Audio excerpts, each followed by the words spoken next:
Ілияс Жансүгіров күйші поэмасы. Хан кене арқадан ауып Алатау жеріне қоныс аударады. Бақанас елі хан кенені құшақ жая қарсы алды.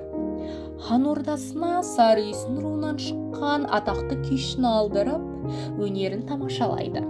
90 түрлі күй тартқан күйші өнермен барлығын таң қалдырды.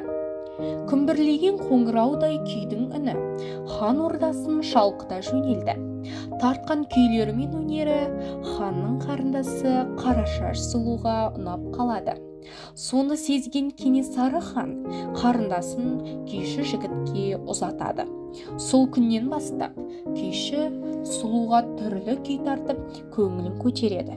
Сөйтіп жүріп, өзінің шығарған махаббат туралы күйін Қарашаш сұлуға тартып береді. Қарашаш бірде көкке өрлеген, бірде құлпырып жайнаған домбыра үніне есі кетіп, күйші жігітке ғашық болып қалғандай сезімге бөленеді. Бір күні Дулат елінің датқасы Кенені қонаққа шақырады.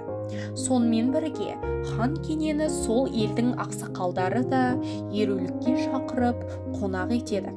Ән салып, күй шертіп, қызмет көрсетеді. Қарашаш кешке қарай нөкермен бірге соғыстан қайтады да отауына келгенде күйші жігітке күй тартқызады. Қарашаш күмбірлеген күйді тыңдап жатып, қалың ұйқыға кетті. Әлімқұл ханның Еркетотай ұлы Сабақ Қарашаш сұлуды ерулікте көргенде бір көргеннен ұнатып қалады да, түн ортасында ханшаның үйіне баруға шешім қабылдайды.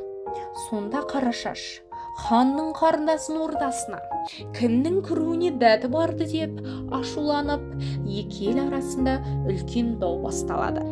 Құрметті әдебиет сүйер қауым, егер бұл шығарма сіздерді қызықтырса, оқуға кеңес беремін.